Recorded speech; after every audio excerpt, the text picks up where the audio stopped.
তো আল্লাহ বলছেন মুমিনরা সফল, যারা ইমানদার তারা মুমিন। ইমানদার কারা? উত্তর হচ্ছে 6টা গায়েবে যে বিশ্বাস করতে পারবে সে ব্যক্তি ইমানদার। কয়টা গায়েব? প্রশ্ন কিন্তু আসবে শেষের দিকে, ভালো করে শোনে। 6টার মধ্যে প্রথমটা হচ্ছে আন তুমিনা বিল্লাহ, তুমি বিশ্বাস করবে এক আল্লাহর প্রতি। আল্লাহ ছাড়া কোনো ইলাহ নাই, আল্লাহ ছাড়া কোনো মাহবুদ নাই। আল্লাহই খাওয়ায়, আল্লাহই পড়ায়, আল্লাহই বাঁচায়, আল্লাহই মারে। ইবাদত পাওয়ার যোগ্য আল্লাহ একজন। দোয়া আল্লাহর জন্য, সেজদা আল্লাহর জন্য, নামাজ আল্লাহর জন্য, জীবন আল্লাহর জন্য, মরণ আল্লাহর জন্য, সব কার জন্য? শুধু আল্লাহর জন্য। এরকম কনসেপ্টে যে থাকবে সে ব্যক্তি হচ্ছে আল্লাহর প্রতি ইমানদার। আর যদি কেউ মনে করে আল্লাহ ছাড়া আরো ইলাহ আছে, নাউযুবিল্লাহ, বা আল্লাহ বলতে কিছু নাই, যেমন নাস্তিকরা মনে করে, নাউযুবিল্লাহ। তারপরে আল্লাহ ছাড়া কারোর জন্য সেজদা করা যায়, আল্লাহ ছাড়া কেউ সন্তান দিতে পারে, আল্লাহ ছাড়া কেউ ভালো মন্দের মালিক, হ্যাঁ, আল্লাহ ছাড়া কারো হুকুম চলবে, আল্লাহ ছাড়া কেউ জীবন মৃত্যুর মালিক, কেউ যদি এরকম মনে করে, আল্লাহর হালালকে হারাম করে, আল্লাহর হারামকে হালাল করে নেয়, এই ব্যক্তি শিরকের মধ্যে আছে। কিসের মধ্যে আছে? এই ব্যক্তি কিন্তু আল্লাহর প্রতি ঈমান নাই। ঠিক আছে, এটা মুখের ঈমান, মনের ঈমান না। মনে রাখবেন, মুখের ঈমান দিয়ে পরকালে পার পাওয়া যাবে না। যদি যেত তাহলে মদিনার মুনাফিকরা জাহান্নামে যেত না। মদিনার যে মুনাফিকরা ছিল এরা কিন্তু মুখে ঈমানদার ছিল, এমনকি 5 ওয়াক্ত নামাজ নবীর পিছনে পড়তো। ফজর আর এশা মিস দিত, ফজর আর এশা আসতো না, কিন্তু বাকি 3 ওয়াক্ত ঠিকই আসতো। তো ওরা কিন্তু মুখে লা ইলাহা ইল্লাল্লাহ বলেছিল, তারপরেও আল্লাহ পাক বলেছেন যে আল্লাহ পাক মুনাফিক আর কাফেরদেরকে জাহান্নামের মধ্যে জমা করবেন, আর মুনাফিকদেরকে কাফেরদের নিচে রাখবেন, তাই না? তো মৌখিক ঈমান না, এটা কলবের ঈমানের কথা বলা হচ্ছে। 6টার প্রথমটা হচ্ছে এক আল্লাহ বিশ্বাস। আল্লাহর তাওহীদে থাকতে হবে, শিরক করা যাবে না। তাওহীদে থাকলে জান্নাত বিনা হিসাবে ইনশাআল্লাহ, আর শিরকে থাকলে জাহান্নাম বিনা হিসাবে। কথা বুঝতে পারছেন? তাওহীদের উপর থাকলে বিনা হিসাবে জান্নাত ইনশাআল্লাহ। আর এক ব্যক্তি মনে করেন তাওহীদের উপরে আছে, এরপরে অন্য অনেক গুনাহ করেছে, সুদের গুনাহ, ঘুষের গুনাহ, জেনা করেছে, মদ পান করেছে, বা অন্য অনেক পাপ করেছে, আল্লাহ পাক সমস্ত পাপ মাফ করতে পারেন, কিন্তু শিরকের পাপ আল্লাহ পাক মাফ করবেন না। শিরকের পাপ কেউ যদি তওবা না করে মারা যায়, আল্লাহ পাক মাফ করবেন না, এটা মনে রাখবেন। কিতাবুত তাওহীদ একটা বই আছে, কি নাম বললাম? কিতাবুত তাওহীদের অনেকগুলো প্রকাশনী থেকে বের করেছে। এই বইটা কিনতে পারবেন ঢাকা থেকে, বাংলা বাজারে পাওয়া যায়, অনলাইনে সার্চ করলে সেখানেও পাবেন। এখানে দেখবেন তাওহীদের সমস্ত প্রকারভেদ দেয়া আছে। তাওহীদ রুবুবিয়্যাত, তাওহীদ উলুহিয়্যাত, আসমা ও সিফাত, শিরকের সমস্ত প্রকারভেদ দেয়া আছে। কোন কোন কথা বললে শিরক হয়, কোন কোন কাজ করলে শিরক হয়, এবং কি চিন্তা বিশ্বাস লালন করলে শিরক হয়, সব দেয়া আছে। বইটা সংগ্রহ করা যাবে না ইনশাআল্লাহ। লেখকের নাম হচ্ছে মুহাম্মদ বিন আব্দুল ওয়াহাব, মুহাম্মদ বিন আব্দুল ওয়াহাব, কিন্তু এই বইটা অনেক পাবলিকেশনস থেকেই প্রকাশ করা হয়েছে। ঠিক আছে, তো এই হলো প্রথম কথা, আল্লাহর প্রতি বিশ্বাস রাখতে হবে। 2 নাম্বার, ওয়া মালাইকাতি, তার ফেরেশতা মণ্ডলীর প্রতি বিশ্বাস। ফেরেশতা বিশ্বাস করেন তো? এই মাহফিলের চারপাশে ফেরেশতারা ঘিরে ধরে আছেন, বিশ্বাস করেন? আমাদের এখনকার এডুকেশন সিস্টেম তো বিশ্বাস করে না, করে? ওরা এলিয়েন বিশ্বাস করে। এলিয়েন বোঝেন তো? জীবনে দেখেও নাই, শোনেও নাই, কোনো চূড়ান্ত সত্য থেকে এটা জানানো হয় নাই, তারপরেও বিশ্বাস করে। মানুষকে কি যে বুঝায়, আল্লাহ পাক কোরআনের পাতায় পাতায় মালায়েকার কথা বলছেন, এগুলো বিশ্বাস করতে চায় না। মানে আমরা কিন্তু এখানে একটা শিরক করেছি, বোঝেন? এটা আমি অনেক দেরিতে বুঝতে পারছি। যখন আমি সায়েন্সে পড়তাম তখন আমি এটা বুঝতাম না। সায়েন্স যদি একটা কথা বলে, মানুষ আগামীকাল সেটা বিশ্বাস করে নেবে।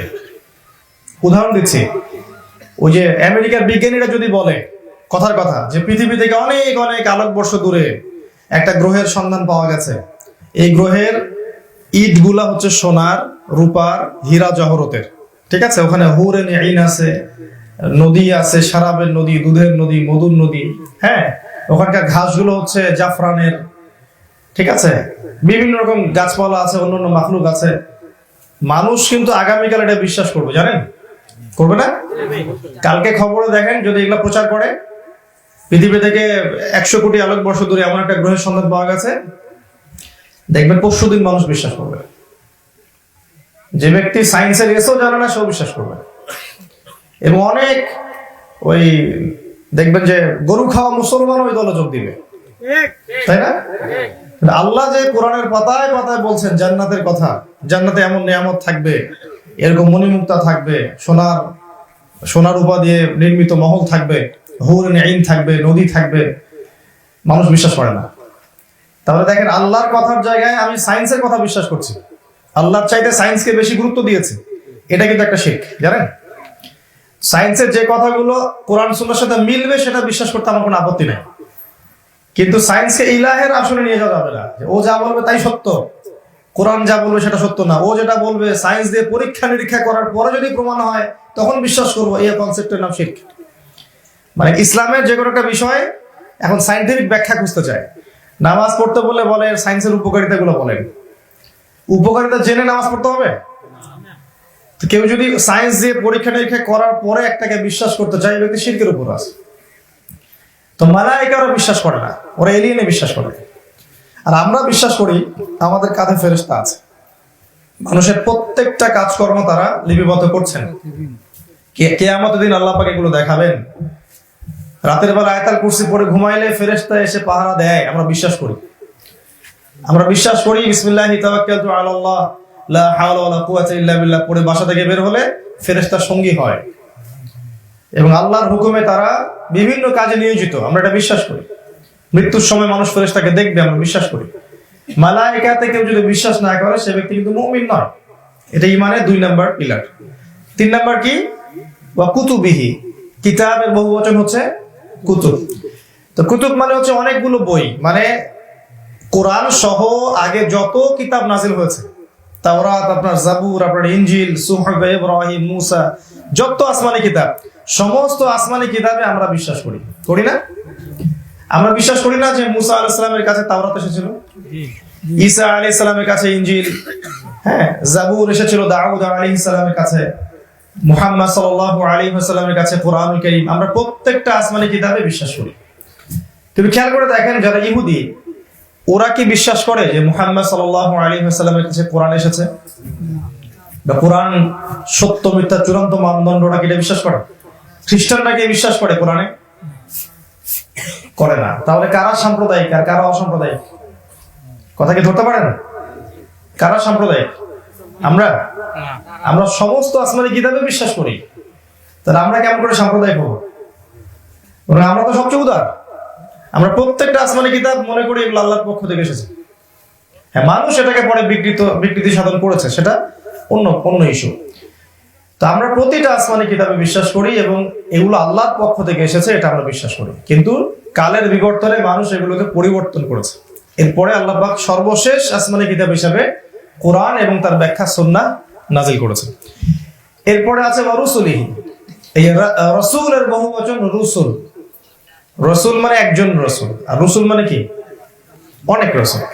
আমরা প্রত্যেকটা রাসূলকে বিশ্বাস করি। আমরা বিশ্বাস করি ইব্রাহিম আল্লাহর নবী, বিশ্বাস করি না? ইসমাঈল আল্লাহর নবী, ইসহাক আল্লাহর নবী, ইয়াকুব আল্লাহর নবী, ইউসুফ আল্লাহর নবী, হুদ এবং সালেহ, শুআইব, মুসা, ঈসা, দাউদ, সুলাইমান, সবাই কার নবী? আল্লাহর নবী। আমরা কি শুধু মুহাম্মদ সাল্লাল্লাহু আলাইহি ওয়াসাল্লামকেই বিশ্বাস করি? না, আমরা কি সমস্ত নবীকে বিশ্বাস করি? লা নুফাররিকু বাইনা আহাদিন মিনহুম, আমরা তাদের মধ্যে পার্থক্য করি না।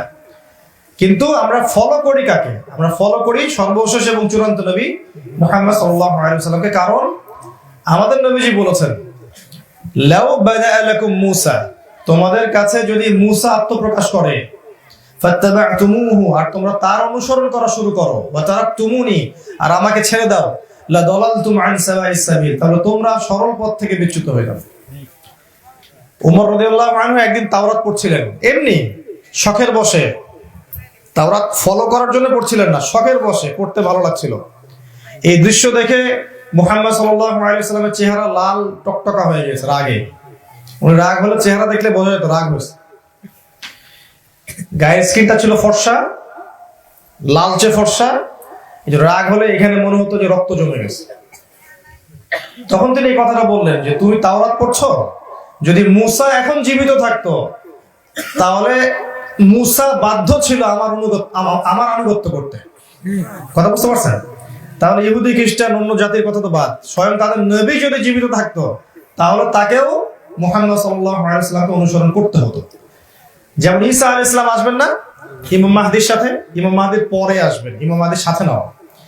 ইমামুল মাহদি আসার কিছুদিন পরে আসবেন এবং তিনি আসবেন, তিনি এসে কাঁটা চামচ দিয়ে খাবেন না, হাত দিয়েই খাবেন। তিনি এসে খাওয়ার পরে আঙ্গুল চাটবেন। তিনি এসে কোরআন সুন্নাহ ফলো করবেন। এখন মুসলমানরা আঙ্গুল চাটলে, কাঁটা হাত দিয়ে খাবার খাইলে, ও পশ্চিমা সভ্যতারা বলে যে মুসলিমরা কত ব্যাকডেটেড, সে গেলে অসভ্য, তাই না?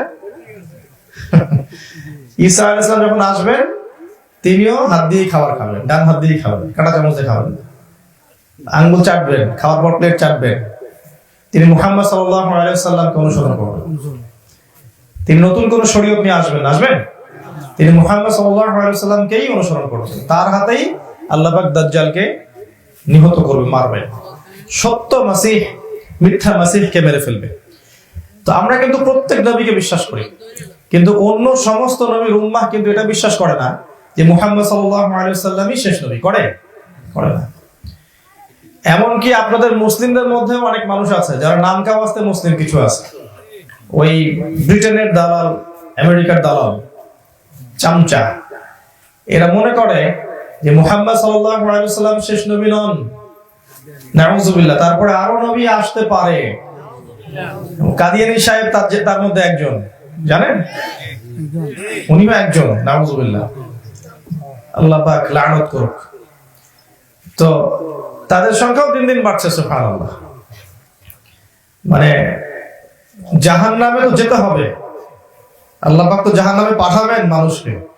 আজকে একটা হাদিস পড়লাম যে প্রত্যেকটা মানুষের তাকদিরে দুইটা জায়গা নাকি লেখা আছে, একটা হচ্ছে জান্নাতে, একটা জাহান্নামে। যখন মানুষ জাহান্নামের আমল শুরু করে তখন জান্নাতের ওই যে ঘরটা, ওটা অন্য জান্নাতীদের উত্তরাধিকারে চলে যায়। ও তো আর জান্নাতে যাবে না, ও যাবে জাহান্নামে তখন।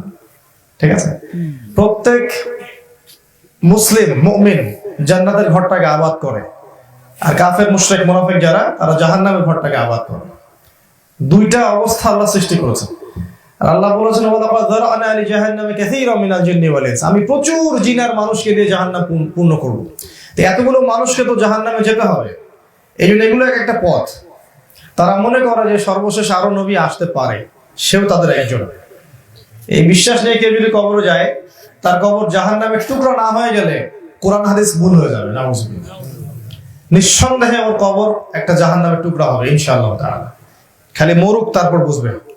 আল্লাহ পাক হেদায়েত থাকলে হেদায়েত নসিব করুক, না হলে আল্লাহ পাক হালাক বা ধ্বংস করে দেন। এরপরে আসেন ওয়া কুতুবিহি, পরে কি আছে? ওয়া রুসুলিহি, তারপরে ওয়াল ইয়াউমিল আখির। ইয়াউমিল আখির মানে কি? পরকাল। পরকাল বলতে মৃত্যু থেকে নিয়ে একদম জান্নাত পর্যন্ত বা জাহান্নাম পর্যন্ত, এই পুরো সিলসিলাটাই হচ্ছে পরকাল। মৌত হবে, কবরের প্রশ্ন উত্তর হবে, তারপরে কবরটা হয় জাহান্নামের টুকরা বা জান্নাতের টুকরা, তারপরে আবার পুনরুত্থান হবে, সেখানে 50,000 বছর থাকতে হবে। এরপরে হিসাব নিকাশ হবে, মিজান, পুলসিরাত, আমল নামা ছুড়ে দেওয়া হবে। তারপরে আপনার জাহান্নামের উপরে সেতু স্থাপন করা হবে, এর উপর দিয়ে মানুষ হেঁটে যাবে। এই সমস্ত বিষয়গুলোই পরকাল। এর কোনো শেষ আছে? এর কোনো শেষ নাই। তবে আপনি একটু আল্লাহকে চিনেন, আপনাকে একটু আল্লাহকে চিনাই। এই অনন্তকালের জীবনে মনে করেন আমাদের এখানকার এক ভাই জান্নাতি, কথার কথা মনে করেন যে এই ভাই জান্নাতি।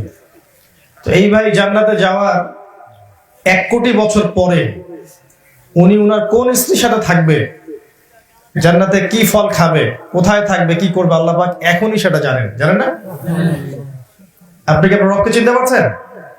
এটা আপনার রব। আর মনে করেন আমাদের এখানে আল্লাহ না করুক কোন ব্যক্তি জাহান্নামে যাচ্ছে, নাউযুবিল্লাহ। তো সেই ব্যক্তি জাহান্নামে যাওয়ার কোটি কোটি বছর পরে কি শাস্তি ভোগ করবে, ওইটা আল্লাহ পাক এখনই জানেন না? এই মহান আল্লাহর সাথে আমরা বিরোধিতা করি, অবাধ্য হই, বড় বড় লেকচার দেই, তারপর আল্লাহ পাক একটা অডিও কলে কত কি করতে পারেন দেখলেন তো? আল্লাহ পাক কিভাবে কি করতে পারেন, সব শেষ। বাহাদুরি ফুটানি সব শেষ। হালাকা আইনি সুলতানিয়া, আমার সুলতানিয়াত শেষ। মা না আইনি মালি, আমার মাল কোনো কাজে আসবে না। এই যদি হয় দুনিয়ার অবস্থা, তাহলে চিন্তা করেন কিয়ামতের, শোনেন, দুনিয়াতে একটা অডিও ফাঁসের যদি এই অবস্থা হয়, কিয়ামতের মাঠে যখন আমাদের অডিও ভিডিও সব ফাঁস হবে তখন কি অবস্থাটা হবে চিন্তা করেন, একটু চিন্তা করেন। এটা ভাবছিলাম আজকে আমি, দুনিয়া যদি এই অবস্থা হতে পারে, কিয়ামতের মাঠে যখন আল্লাহ পাক সব ফাঁস করে দিবেন তখন কি অবস্থাটা দাঁড়াবে চিন্তা করেন। আল্লাহ পাক আমাদেরকে হেফাজত করুন এবং আমাদের গুনাহগুলোকে আল্লাহ পাক যেন ঢেকে রাখেন। ওয়াল ইয়াউমিল আখির, এগুলো সব আছে। তারপরে ওয়াল কদরি খাইরিহি ওয়া শাররিহি, তাকদীরের ভালো মন্দ, ভাগ্য তো বিশ্বাস করেন, ভাগ্যের ভালো মন্দে বিশ্বাস করতে হয়। আসমান জমিন সৃষ্টি করার 50,000 বছর আগেই আল্লাহ পাক আপনার তাকদীর লিখে ফেলছেন। এত উদ্বিগ্ন হবেন না রিজিক নিয়ে, আপনাকে সৃষ্টি করার 50,000 বছর আগেই আল্লাহ আপনার তাকদীর লিখে ফেলছেন। কি খাবেন, কি ব্যবসা করবেন, কি বাণিজ্য করবেন, কততলা বাড়ি করতে পারবেন, কত টাকা আর্ন করবেন, কবে মারা যাবেন, সব লেখা আছে। আপনি আল্লাহর পথ ছেড়ে দিয়ে শয়তানের আনুগত্য করে কোটি কোটি টাকা উপার্জন করলেও অতটুকুই আপনার তাকদীরের বাইরে কিচ্ছু পাবেন না। যা আছে তাকদীরের বাইরে কিচ্ছু পাবেন না। আর আপনি আল্লাহর আনুগত্যে থাকলে যা তাকদীরে আছে তা আপনার কাছে আসবেই, কেউ ঠেকাতে পারবে না। আপনার মৃত্যু হবে না, একটা ভাতের দানা ফেলে রেখে মৃত্যু হবে না। অতএব রিজিক নিয়ে তো পেরেশান হওয়ার দরকার নেই, রিজিক আসবে ইনশাআল্লাহ। আপনি হালালের উপর থাকেন, আল্লাহর প্রতি তাওয়াক্কুল করেন, রাসূলের আনুগত্য করেন, রিজিক আসবে আপনার কাছে ইনশাআল্লাহ তাআলা। তো ভাগ্যের ভালো মন্দ বিশ্বাস করতে হয়। একদল মানুষ আছে যারা ভাগ্য বিশ্বাস করে না, এদেরকে বলা হয় কাদারিয়া। কি বলে? কাদারিয়া। তারা বলে ভাগ্য বলতে কিচ্ছু নাই, মানুষ যা করবে তাই পাবে। নবীজি বলেছেন সাল্লাল্লাহু আলাইহি ওয়াসাল্লাম যে ওরা মারা গেলে ওদের জানাজায় যাবে না, ওরা অসুস্থ হলে দেখতেও যাবে না। এরা এই উম্মতের অগ্নি পূজারীদের মতো। আরেক দল আছে যারা অদৃষ্টবাদী, খালি ভাগ্যেই বিশ্বাস করে, মনে করে কর্মের কোনো স্বাধীনতা নাই। চুরি করছি কেন? তাকদীরে লেখা ছিল তাই।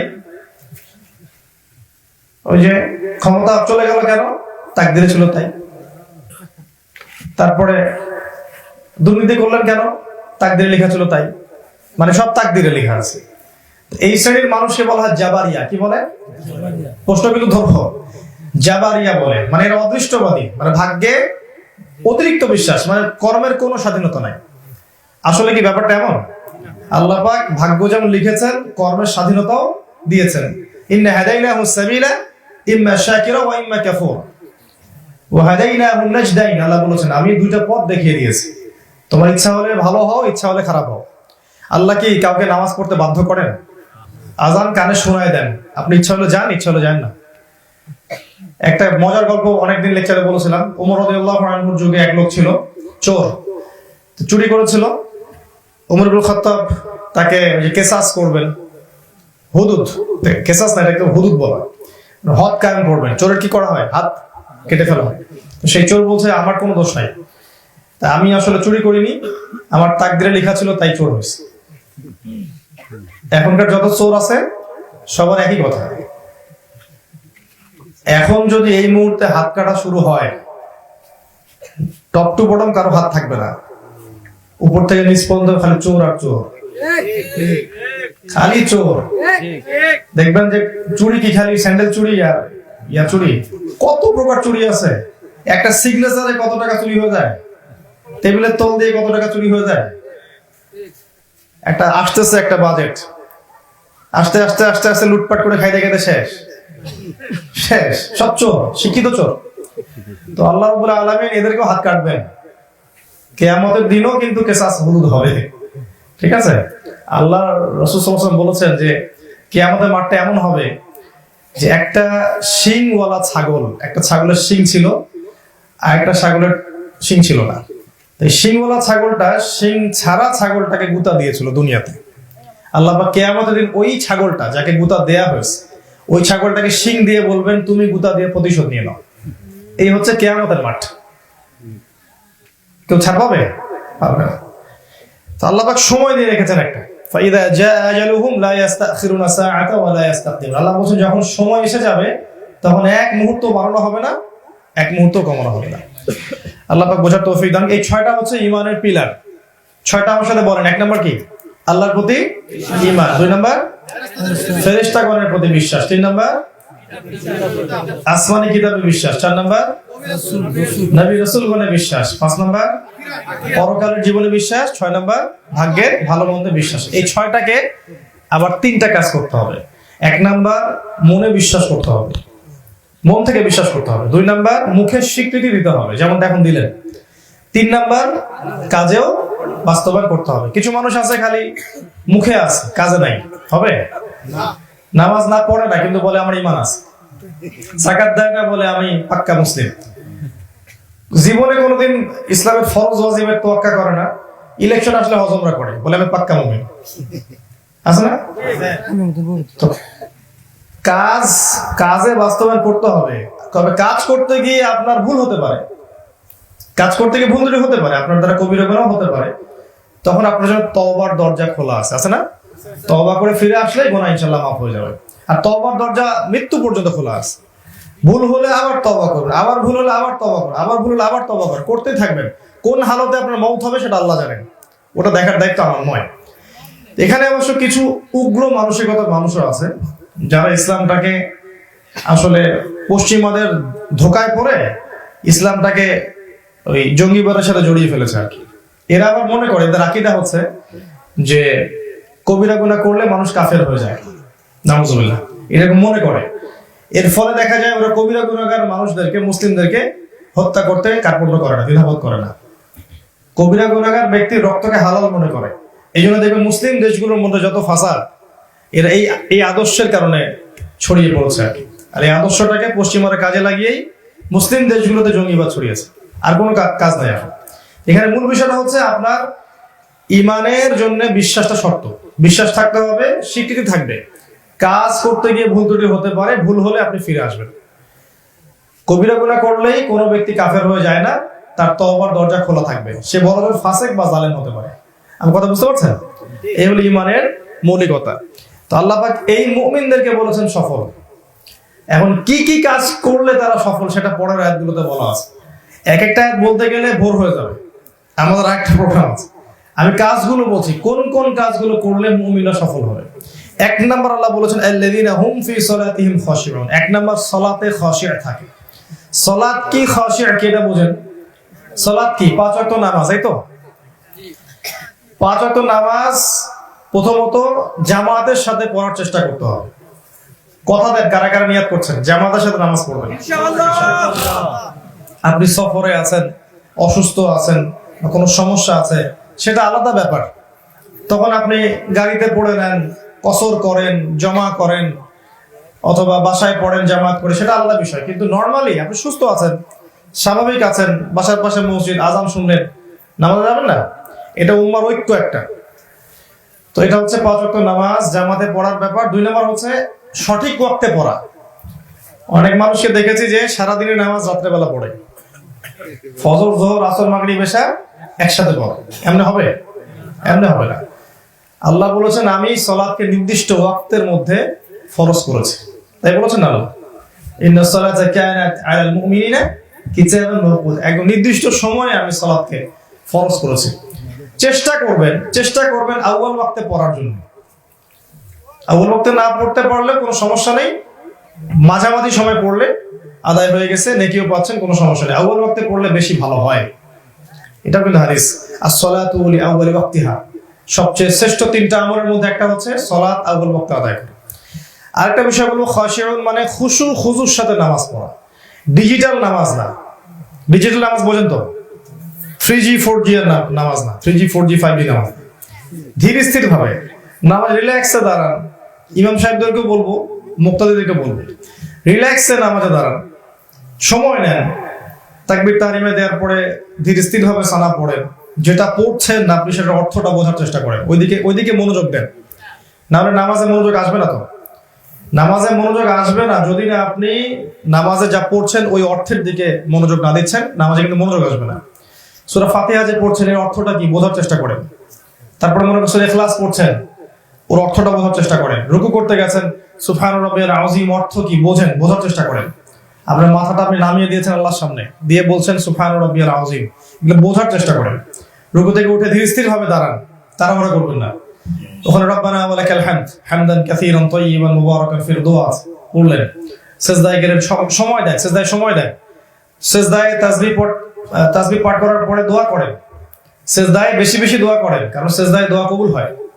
সেজদায় আল্লাহর সবচেয়ে কাছে থাকে বান্দা, এর চেয়ে কাছে কখনো যেতে পারবে না। এখানে বেশি বেশি দোয়া করেন। এখানে আপনি ফরজ নামাজে আরবি দিয়ে দোয়া করেন, কোরআনে যে দোয়াগুলো আছে বা হাদিসে যে দোয়াগুলো আছে।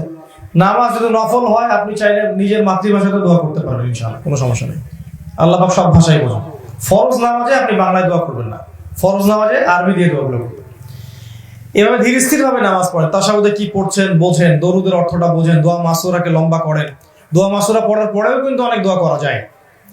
তারপর সালাম ফিরান, তারপরে আল্লাহর কাছে চান, জিকির আজগার করেন, তাসবিহ তাহলিল করেন, সময় দেন। মানে সব কাজ নামাজের জন্য বিলম্ব করেন, নামাজকে সব কাজের জন্য বিলম্বিত করবেন না। কথা বুঝতে পারছেন? সব কাজ পরে, আগে নামাজ। ওয়া মা খালাকুল জিন্না ওয়াল ইনসা ইল্লা লিয়াবুদুন। আমি তো মানুষকে সৃষ্টি করেছি, জিনকে আর মানুষকে সৃষ্টি করেছি আমার ইবাদত করার জন্য। তো কাজই তো আমার এটা নামাজ। এখানে আমি অল্প সময় দিয়ে বাকি সময় বেশি দিয়ে আমার লাভ কি? নামাজে বেশি সময় দেন, চেষ্টা করেন সুন্নত গুলো পড়ার জন্য, এছাড়া নফল পড়ার জন্য যদি পারেন, সম্ভব হয়, আল্লাহ তৌফিক দেখ আমাকে আপনাকে সবাইকে। রাতের বেলা তাহাজ্জুদে উঠে অন্তত 2 রাকাত নামাজ পড়েন। 2 রাকাত নামাজ পড়লে ওই সময় যা চাবেন তাই পাবেন ইনশাআল্লাহ। আল্লাহ পাক আহ্বান করতে থাকেন, কে আছো কিছু চাইবে আমি দিব, কে আছো শেফা চাইবে শেফা দিব, কে আছো আমার কাছে দোয়া করবে দোয়া কবুল করব। আল্লাহ আহ্বান করতে থাকেন। শেষ রাত্রে উঠেন, দোয়া করেন, ইনশাআল্লাহ দোয়া কবুল হবে। আল্লাহ পাক তৌফিক দান করুন, আমিন। দোয়া কবুলের 3টা শর্ত আছে, এটা বলে দিই। 1 নাম্বার হচ্ছে আকীদার মধ্যে শিরক থাকা যাবে না, শিরকি আকীদা বিশ্বাস রাখা যাবে না। 2 নাম্বার আমলের মধ্যে বেদাত রাখা যাবে না, আমল করবেন নবীর সুন্নাহ অনুযায়ী, বেদাতে যাবেন না। 3 নাম্বার হচ্ছে রিজিক হালাল হতে হবে। রিজিক কি হবে? হালাল হতে হবে। আলেম ওলামারা বলেছেন 2টা মূল শর্ত, আল্লাহর সন্তুষ্টির জন্য করা এবং রাসূলের তরিকায় করা। এটা আরেক দল আলেম ওলামা বলেছেন। তো এই 5টাকেই আপনি নিতে পারেন। আল্লাহর জন্য হতে হবে, তারপরে রাসূলের তরিকায় হতে হবে, তাওহীদ থাকবে, শিরক থাকবে না, সুন্নত থাকবে, বেদাত থাকবে না, রিজিক হবে হালাল। আপনি যে দোয়া করবেন ইনশাআল্লাহ কবুল হয়ে যাবে ইনশাআল্লাহ তাআলা। এমন বহু মানুষ আছে যারা চাইলেই আল্লাহ পাক কবুল করেন। এমন বহু মানুষ এই পৃথিবীতে আছে যারা চাইলেই আল্লাহ পাক কবুল করেন, ওই মানুষদেরকে দুনিয়ায় মানুষ মূল্য দেয় না। এমন অনেক মানুষ পৃথিবীতে আছে। তো এই আর কি প্রথম বিষয়, সালাতে খাশিউন থাকা। খাশিউ মানে খুশু খুজুর সাথে, ধীর স্থির ভাবে, মনোযোগের সাথে নামাজ পড়ার চেষ্টা করা। এটা 1 নাম্বার কাজ। 2 নাম্বার কি? 1 নাম্বার ঈমান, যেহেতু মুমিন আমরা। 2 নাম্বার সালাত। 3 নাম্বার হচ্ছে ওয়াল্লাযিনা হুম আনিল লাগwi মুরিদুন, অহেতুক কথা কাজ ত্যাগ করা। কথা বুঝতে পারছেন? অহেতুক কথা কাজ কাকে বলে? মানে যে কাজগুলো এবং যে কথাগুলো পরকালে কোনো আজর নাই, কোনো নেকি নাই, পরকালীন কোনো স্বার্থ নাই।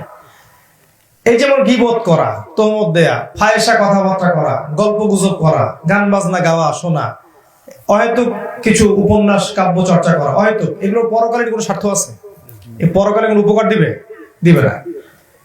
গার্লফ্রেন্ডের সাথে কথা বলছেন, তারপরে যে আড্ডা পিটাচ্ছেন, লুডো খেলছেন, যে লুডো গেমস বের হয়েছে, পাবজি খেলছেন, ফেসবুকে সময় নষ্ট করছেন, ইউটিউবে সময় নষ্ট করছেন, মানে টাইম ওয়েস্ট করছেন, যেগুলোতে আপনার পরকালীন কোনো স্বার্থ নাই। আছে? এগুলো স্বার্থ না থাকলে এগুলোকে বলা হয় লাগwi মুরিদুন।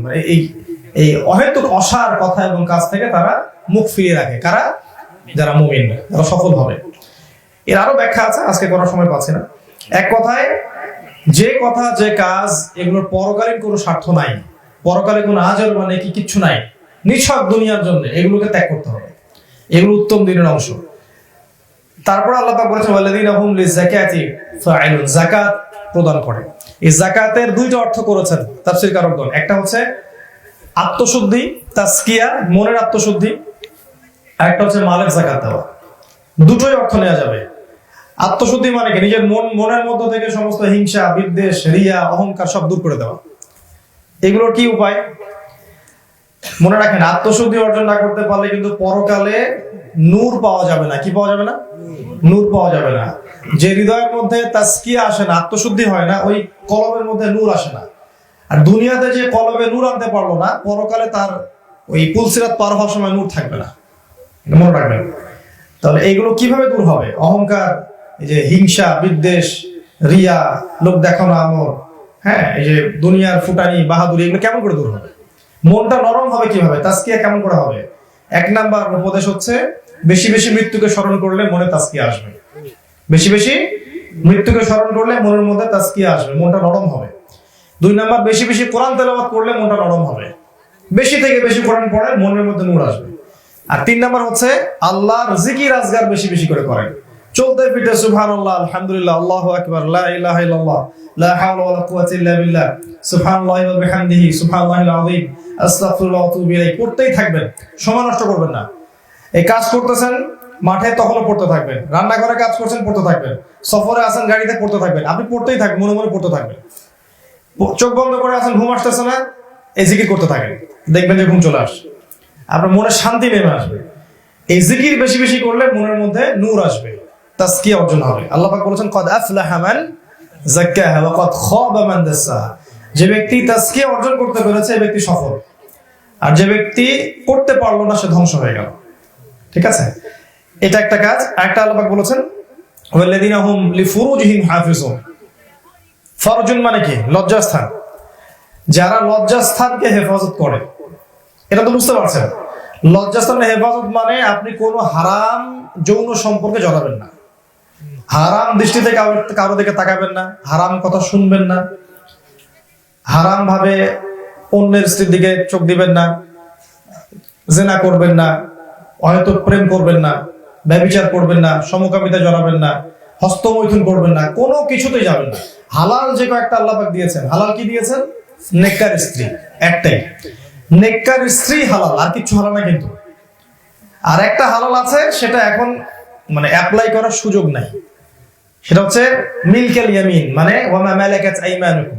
জিহাদের মাঠে যখন মুসলিমরা কাফেরদের সাথে যুদ্ধ করে, জিহাদ করে, ইতিহাসে যুগ যুগ ধরে চলে আসছিল, এখন সেটা সব জায়গায় নাই। তখন তাদের যে গনিমতের মালের মধ্য থেকে যে মেয়েদেরকে পাওয়া যায়, দাসী যাদেরকে বলা হয়, তাদের সাথে যৌন সম্পর্ক স্থাপন করা আল্লাহ পাক হালাল করেছেন। এটা অনেক কারণ আছে, এটার জন্য অনেক বইপত্র আছে, এগুলো পড়তে হবে, না বুঝতে পারবেন না। তবে এটা এখন আপনারা পাচ্ছেন না। এখন কি ওটা আছে? এখন তো দাস প্রথা, দাসী প্রথা নাই। তো যেটা আছে স্ত্রী, নেককার স্ত্রী আপনার জন্য হালাল। নেককার স্ত্রীরও যখন মাসিক চলছে তখন কি সহবাস করা যাবে? তার ওটাও হারাম। তো লজ্জাস্থানের হেফাজত বলতে বোঝায় আল্লাহ পাক যেগুলোকে হারাম করেছেন সব ত্যাগ করে দেওয়া, যেগুলো হালাল করেছেন শুধু সেটা করা। স্ত্রী হালাল করেছেন, তার সাথে সবকিছু আল্লাহ পাক হালাল করেছেন। মাসিক অবস্থায় সহবাস করা যাবে না, অন্য কিছু করা যাবে না, বিকৃত কিছু করা যাবে না। এরপরে দাসী হালাল করেছেন আল্লাহ পাক, সেটা এখন আপনি পাচ্ছেন না। এর বাদ দিয়ে যা আছে, এই যে হারাম প্রেম বলেন, হারাম অ্যাফেয়ার বলেন, পরকিয়া বলেন, সমকামিতা বলেন, জেনা ব্যভিচার বলেন, হারাম দৃষ্টিতে তাকানো, যে পর্নোগ্রাফি বলেন, ব্লু ফিল্মের কথাই বলেন, যা কিছু দেখছেন, ফ্রি মিক্সিং, সব হারাম না? এগুলোতে লিপ্ত হলেই এই লিস্ট থেকে নাম কাটা চলে যাবে। আপনার যদি খুব চাহিদা থাকে এবং আপনার সামর্থ্য থাকে, আপনি একাধিক বিয়ে করেন, কোনো সমস্যা নাই, তো প্রবলেম নাই। তবে ব্যালেন্স করতে হবে আর কি। আর কাজটা করার চেয়ে বলা সহজ। তবে বলছি যাদের হচ্ছে না, আপনার হচ্ছে না একটা দিয়ে, আপনার সামর্থ্য আছে, আপনার সম্পত্তি আছে, আপনার ম্যাচুরিটি আছে, আপনার ফিজিক্যাল স্ট্রেংথ আছে, মেন্টাল স্ট্রেংথ আছে, আপনার সম্পদ আছে, বাড়ি আছে, সবকিছু ঠিকঠাক আছে, আপনি যদি দায়িত্ব নিতে পারেন, কোনো অসহায় মেয়ের দায়িত্ব নিবেন, কোনো বিধবার দায়িত্ব নেন, কোনো এতিমের দায়িত্ব নেন, কোন মিসকিনের দায়িত্ব নেন, যার কেউ নাই, গার্ডিয়ান নাই, আপনি তার দায়িত্ব নেন। এতে করে আপনি কি পাবেন? নবী সাল্লাল্লাহু আলাইহি ওয়াসাল্লামের সাথে জান্নাতে থাকতে পারবেন। সুবহানাল্লাহ। নবীজি বলেছেন, কেউ যদি এতিম, বিধবা, মিসকিনের দায়িত্ব নেয়, আমার সাথে জান্নাতে এমন ভাবে থাকবে, এইভাবে থাকবে। তো বিয়েও করেন পরকালীন স্বার্থে, আপনি পরকালীন স্বার্থে সব কাজ করেন, দেখবেন আল্লাহ পাক দুনিয়া গোছায় দিবেন ইনশাআল্লাহ। তো এই আর কি লজ্জাস্থানের হেফাজত। এরপরে আল্লাহ পাক বলেছেন যে ইল্লা আলা আজওয়াজিহিম আও মা মালাকাত আইমানুহুম ফাইন্নাহুম গায়রু মালুম। যেটা বললাম, স্ত্রীদের কাছে গেলে আপনি তিরস্কৃত হবেন না, দাসীর কাছে গেলে তিরস্কৃত হবেন না। ফামান ইবতাগা ওয়ারাআ যালিক ফাউলাইকা হুমুল আদুন। যারা এর বাইরে অন্য কোনো পথ অবলম্বন করবে তারা হলো সীমা লঙ্ঘনকারী। এরপর আল্লাহ পাক আবার বলেছেন ওয়াল্লাযীনা হুম লিআমানাতিহিম ওয়া আহদিহিম রাউন। যারা আমানত রক্ষা করে চলে এবং ওয়াদা রক্ষা করে চলে। আমানত রক্ষা করে, ওয়াদা রক্ষা করে। আমানত কি জিনিস? আমানত দুই রকম। কয় রকম? আল্লাহর আমানত আর হাক্কুল ইবাদ, বান্দার আমানত। আল্লাহর আমানত কি? এই যে দ্বীন ইসলাম আল্লাহর আমানত না? কোরআন আল্লাহর আমানত না? তার নবীর সুন্নাহ আল্লাহর আমানত। আল্লাহ পাকে যত হুকুম আহকাম আমাদেরকে দিয়েছেন এগুলো আমানত দিয়েছেন না? আমরা যদি আমানত খেয়ানত করি তাহলে শাস্তি পেতে হবে। এইগুলো যে আল্লাহর আমানত সেটা আল্লাহ পাক কোরআনে বলেছেন যে ইন্না আরাদনা আল-আমানাতা আলা আস-সামাওয়াতি ওয়াল আরদি ওয়াল জিবাল ফাআবাইনা আন ইয়াহমিলনাহা ওয়া আশফাকনা মিনহা ওয়া হামালাহা আল-ইনসান। আল্লাহ বলেছেন আমি এই আমানত অর্থাৎ এই যে দ্বীন এটাকে আসমান সমূহ, জমিন, পাহাড় সবাইকে অর্পণ করতে চেয়েছিলাম, তারা কেউ নিতে রাজি হয় নাই। মানুষ নিতে রাজি হয়েছে, মানুষ বলছেন পারবো। আল্লাহ বলছেন ওয়া কানা আল-ইনসানু যলুমান জাহুলা, মানুষ অকৃতজ্ঞ, জালেম এবং জাহেল। আমরা কিন্তু অজ্ঞ, আমরা বলেছি আমরা পারবো, এখন আর পারি না। এটা আল্লাহর আমানত। আর এই মানুষের আমানত তো বোঝেন, আমানতের খেয়ানত করছে। পারিবারিক আমানত, পরিবারের কর্তার কাছে পরিবারটা আমানত। তারপরে স্বামীর অনুপস্থিতিতে স্ত্রীর কাছে পরিবারটা আমানত, তাই না? একজন মেয়ের কাছে তার সতীত্ব আমানত না? একজন সমাজের নেতার কাছে সমাজটা আমানত না? রাষ্ট্রের মন্ত্রী মিনিস্টারের কাছে রাষ্ট্রটা আমানত না? জনগণ আমানত না? এটা সব আমানত। যদি আমানতের কেউ খেয়ানত করে আল্লাহ পাক তাদেরকে মুনাফিকের সাথে হাসর করাবে। এবং মুনাফিকের কয়টা খাসলত? তিনটা। একটা কি? কথা বললে মিথ্যা বলে, ওয়াদা করলেই খেলাফ, আর আমানতের খেয়ানত করে। তো আল্লাহ পাক আমাদেরকে এগুলো থেকে হেফাজত করুন। আর মুনাফিকের আরো একটা বৈশিষ্ট্য আছে, সেটা হলো উত্তেজিত হয়ে গেলে, ঝগড়া বা রাগারাগি এরকম কিছু হয়ে গেলে খারাপ ভাষায় গালিগালাজ করে, এটাও মুনাফিকের আলামত। আরেকটা আলামত আছে, একটা হাদিসে ফজরের নামাজ আর ঈশার নামাজ জামাতে পড়তে পারে না, এটা বাস। তো এই পাঁচটা। এরপর আল্লাহ পাক শেষে আবার বলেছেন ওয়াল্লাযীনা হুম আলা সালাতিহিম ইউহাফিজুন, যারা আবার বলছে, আল্লাহ আবারও মনে করে দিচ্ছেন, যারা সালাতকে হেফাজত করে, সালাতকে রক্ষণাবেক্ষণ করে।